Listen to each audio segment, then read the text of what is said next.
자, 2연전 2연승 2025년에 아주 기분 좋은 마무리처럼 보이시죠? 트였습니다. 스코어에 속지 마십시오. 아니, 가나전 90분 동안 가장 중요했던 숫자가 뭔지 아십니까? 바로 0입니다. 전반 40분 동안 단 하나의 슈팅도 없었습니다. 정말 도무지 이해할 수가 없습니다. 이게 월드컵을 준비하는 방식입니까? 김준석입니다. 오늘 이 거짓된 자화자찬 뒤에 숨겨진 진실을 제가 낱낱이 파헤치겠습니다. 자, 11월의 목표는 분명했습니다. 월드컵 이번 포트를 사수하기 위해 2연승을 거두는 것. 그리고 네, 이론상으로는 성공했죠. 하지만 그 성공이 대체 어떤 기반 위에 세워진 것입니까? 우리가 상대한 팀들을 보십시오. FIFA 랭킹 79위 볼리비아, 그리고 주축 선수들이 대거 빠진 FIFA 랭킹 73위 가나였습니다. 아니, 이건 그냥 가벼운 스파링, 우리의 막강한 힘을 과시할 기회였어야 합니다. 그런데 이게 대체 어떻게 됐습니까? 이 2연전은 결국 한편의 비극적인 연극으로 끝나버렸습니다. 우리 대표팀 안에 존재하는 너무나도 충격적인 진실을 드러내면서 말입니다. 바로 대한민국 국가대표팀 안에 완전히 상반된 두 개의 목소리가 존재한다는 사실입니다. 한쪽은 홍명보 감독의 자만에 가득 찬 환상의 목소리, 그리고 다른 한쪽은 주장 손흥민의 깊은 한숨과 불안이 담긴 목소리입니다. 자, 우선 이 환상의 목소리부터 해부해 봅시다.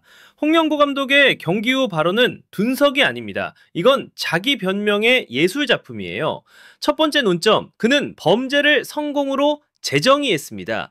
끔찍했던 전반전에 대해 묻자 뭐라고 했습니까? 좋지 않은 상황에서 실점하지 않는 것이 중요하다. 정말 기가 찰 노릇입니다. 좋지 않은 상황이요? 주축 선수가 빠진 가나를 상대로요? 아니요. 이건 명백한 진실 왜곡입니다. 전술적 실패, 완벽한 교착 상태를 수비적 성공으로 둔갑시킨 겁니다. 이건 팀의 수준을 높이는 게 아니라 기준점을 스스로 낮추려는 감독의 논리일 뿐입니다. 그리고 이 궤변은 우리가 딱 한 가지만 물어보면 스스로 무너집니다. 좋지 않은 상황에서 실점하지 않는다는 그 철학. 한 달 전 브라질전에서는 대체 어디에 있었습니까? 그때가 진짜 어려운 상황 아니었습니까? 그런데 우리는 어떻게 됐죠? 0대5 완벽하게 박살났습니다. 홍명보 감독의 말은 단순한 모순이 아닙니다. 이건 위선입니다. 마치 진통제 하나로 암을 완치했다고 자랑하는 꼴이라고요. 홍 감독의 변명 예술은 여기서 멈추지 않습니다. 두 번째 논점. 그는 시스템의 무능함을 선수 개인의 문제, 그리고 상황의 문제로 교묘하게 떠넘겼습니다. 미드필더진이 유기적으로 움직이지 못하고 공격 전개가 번번이 끊겼다는 지적에 그는 말했죠. 다른 선수가 복귀하면 해결될 것이다. 정말 듣고도 믿기지 않는 뻔뻔한 책임 회피입니다. 아니, 지금 이 자리에 있는 선수들은 그럼 뭡니까? 임시 부품입니까? 주전 선수가 돌아올 때까지만 잠시 쓰는 소모품이란 말입니까? 감독이라면 현재 있는 자원으로 최상의 조합을 찾아내고 그라운드 위에서 증명하는 것이 그의 첫 번째 임무 아닙니까?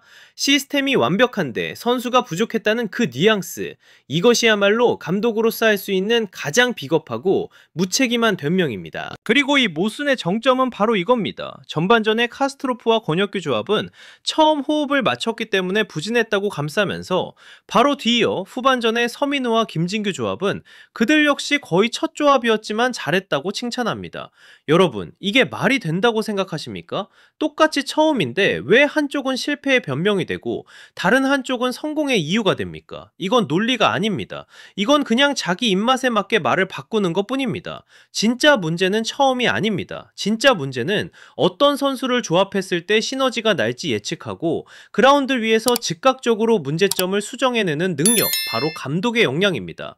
그의 말은 결국 자신의 역량 부족을 스스로 인정하는 꼴밖에 되지 않습니다. 자, 이제 두 번째 목소리, 바로 진실의 목소리로 넘어가 봅시다.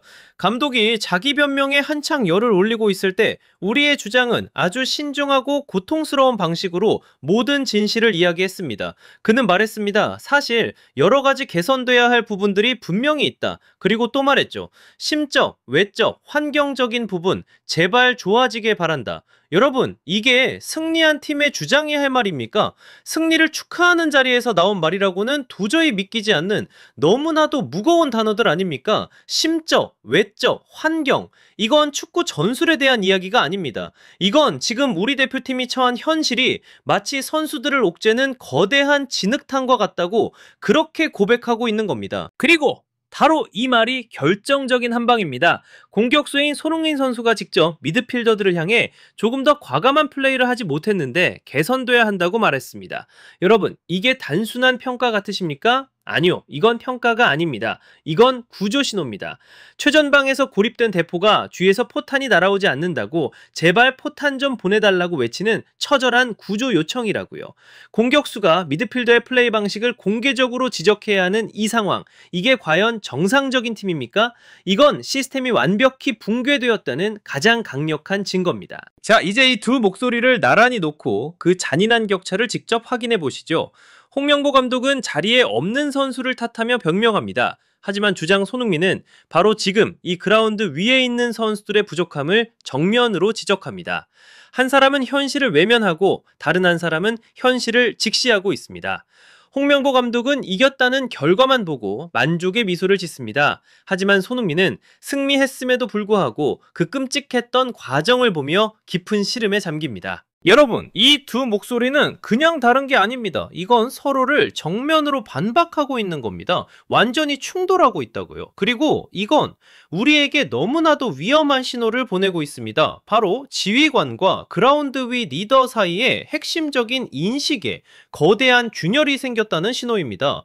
배를 이끄는 선장과 항해사가 완전히 다른 지도를 보고 있는 겁니다. 이 배가 대체 어디로 가겠습니까?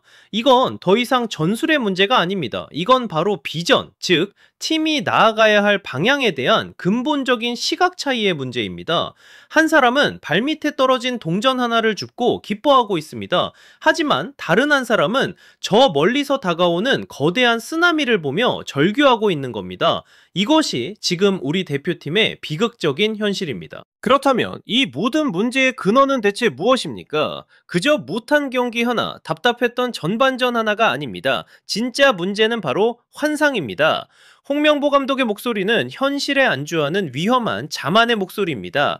그저 실점만 하지 않고 스타 선수들이 돌아오기만 기다리면 월드컵 무대에서 모든 게 해결될 것이라 믿는 끔찍한 착각에 빠져 있습니다. 반면에 손흥민의 목소리는 처절한 불안의 목소리입니다. 최전선에 선 병사가 개인의 능력만으로는 결코 전쟁에서 이길 수 없다는 사실을 누구보다 뼈저리게 느끼며 보내는 구조 신호입니다. 우리는 지난 두 경기에서 이겼지만 어쩌면 더 큰 전쟁에서는 지고 있는지도 모릅니다. 바로 우리 스스로의 환상과의 전쟁에서 말입니다. 우리는 지금 평범함에 만족하는 감독과 더 높은 곳을 향한 개선을 절실히 간청하는 주장을 데리고 월드컵으로 향하고 있습니다.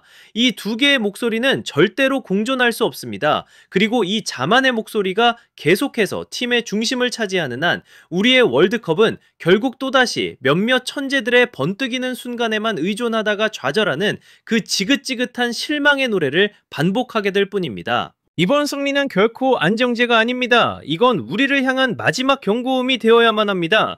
오늘 드러난 이 아니란 생각이야말로 정말 뼈아픈 교훈입니다.